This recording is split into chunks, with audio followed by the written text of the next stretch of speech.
ఓం అస్మద్గురుభ్యో నమః. జై శ్రీమన్నారాయణ. కాశ్యపాన్వయ సంజాతం నారాయణ పదాశ్రితం శ్రీమన్నారాయణం వందే యతీశ్వర శ్రీయాజుషుం. ఆచార్యులకు, భాగవతోత్తములకు, భాగవత గోష్ఠికి అందరికీ దాసోహములు సమర్పించుకుంటూ అడియేన్ మణి వంగల రామానుజదాసి. మా నివాస స్థలం బెంగళూరు. దాసోహం. జయ శ్రీమన్నారాయణ. ఈరోజు ఆచార్య ఆజ్ఞగా నేను 6వ పాసురాన్ని నా బుద్ధికి తోచినంత వరకు చెప్పే ప్రయత్నం చేస్తాను.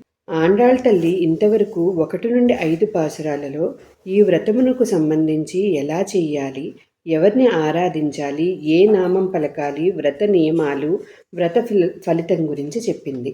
ఒకసారి మనం పాసురాన్ని అనుసంధానం చేసుకుందాం. புள்ளும் சிலும்பினகான் புள்ளரையில் கோயிலில் வெள்ளை விழிசங்கின் பேரரவம் கேட்டிளையோ பிள்ளாய ஜுந்திராய் பேய்முலை நஞ்சுண்டு கள்ளச்சகடம் கலக்கஜிய காலோச்சி வெள்ளத்தரவில் துயில் அமரந்து வித்தின்னை உள்ளத்து கொண்டு முனிவர்களும் யோகிகளும் மெல்லவெஜுந்த அரியன்ன பேரரவம் ఉళ్ళుం పుగుంద కుళిరిందే లోరింబావాయ్. ఇక పాసురం అర్థంలోకి వెళ్తే, ఈ రోజు నుంచి వ్రతానికి వీళ్ళు సిద్ధపడి అందరి గోపికలు బయలుదేరారు. అందులో 10 మంది మాత్రం ఏదో ఒక తెలియని మధురానుభవంలో మునిగి లోపల ఉండిపోయారు. వీరందరూ ఎంతో గొప్ప జ్ఞానులు. ఈ 10 మందిని రోజుకొక గోపిక చొప్పున మేల్కొలిపి వీరితో పాటు కలుపుకొని అందరూ కలిపి నందగోప భవనానికి వెళతారు. ఇక్కడ మనమందరం తెలుసుకోవాల్సిన ఒక గొప్ప విషయాన్ని ఈ పాసురం ద్వారా ఆండాళ్ తల్లి మనకు అందించింది. ఎప్పుడూ కూడా మనం పెద్దల దగ్గరికి, భగవంతుని దగ్గరికి అంటే ఆలయాలకు వెళ్ళినప్పుడు మనం ఒక్కరితో కాకుండా సత్సంగంగా 10 మందితో కలిపి వెళ్ళాలని పెద్దలు చెప్తారు. అందరికీ తెలిసిన ఒక చిన్న విషయాన్ని ఇక్కడ పంచుకుందాం. ఆధ్యాత్మిక గ్రంథాలను మనం సేవించినప్పుడు వాటి అర్థాలు చాలా సులువుగా అర్థమైనట్లు అనిపించినా వాటిలో భాగవత తత్వంతో కూడిన నిగూఢ అర్థాలు ఎన్నో ఉంటాయి. వాటన్నిటినీ మనం గురువులను ఆశ్రయించి మాత్రమే తెలుసుకోగలం. ఇక ఈ రోజు నుండి 10 మంది గోపికలు అంటే 10 మంది ఆళ్వార్లను రోజుకొక్కరిగా 6 నుండి 15 పాసురాల వరకు నిద్రలేపుతుంది ఆండాళ్ తల్లి.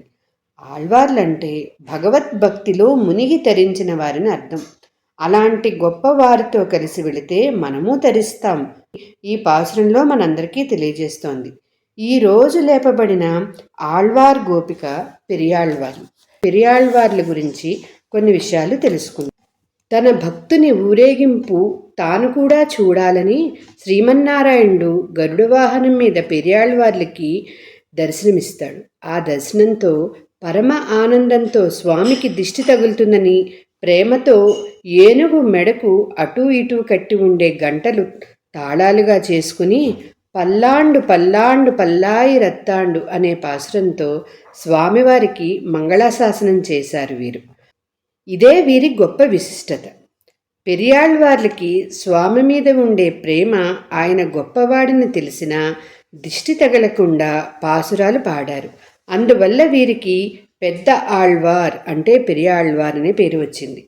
పెరియాళ్వార్లు రాసిన పాసురాలు ద్రావిడ ప్రబంధమైన నాలాయిర దివ్య ప్రబంధంలోని ముదలాయిరం అనే గ్రంథంలో ఉన్నాయి. అవి తిరుప్పల్లాండు అనే 12 పాసురాలు, పెరియాళ్వార్ తిరుముజిలోని 466 పాసురాలను వీరు అనుగ్రహించారు. వేదానికి ఓంకారం ఎలాంటిదో తిరుప్పల్లాండు దివ్య ప్రబంధానికి అలాంటి స్థానంలో ఉంది. ద్రావిడ వేదాధ్యయనానికి ఏ ప్రబంధం పారాయణం చేసినా మొదటిగా ఈ తిరుప్పల్లాండును అనుసంధానం చేయడం సాంప్రదాయం. గోదాదేవి పెరియాళ్వార్లకి తులసివనంలో దొరికింది. ఈ విధంగా పెరియాళ్వార్ చరిత్ర మనకి తెలుస్తోంది. ఇక ఈరోజు పాసురంలోకి వెళ్తే, ఈరోజు లేపే గోపబాలిక ఒక చిన్న పిల్ల. చిన్నపిల్లలు ఎప్పుడూ మనసులోనూ చేతల్లోనూ ఒకే రకమైన భావాన్ని కలిగి ఉంటారు. ఆ గోపికను లేపుతూ గోదాతల్లి, ఓ పిల్లాయ్ లేవమ్మా, తెల్లవారింది. పక్షులు గుంపులు గుంపులుగా కిలకిలారావాలు చేసుకుంటూ ఆహార సేకరణకు బయలుదేరాయి. ఆ ధ్వనులు నీకు వినబడలేదా? పక్షులకు రాజైన గరుడుని కూడా స్వామి అయిన శ్రీ మహావిష్ణువుని ఆలయాలలో ఆరాధనా సమయమున సూచిస్తున్న శంఖానాదం రమ్మని పిలుచుచున్నది. ఏమమ్మా చిన్నపిల్ల, వినబడుట్లేదా? లేచి రావమ్మా. మేమందరం ఎలా లేచి వచ్చామో తెలియనా?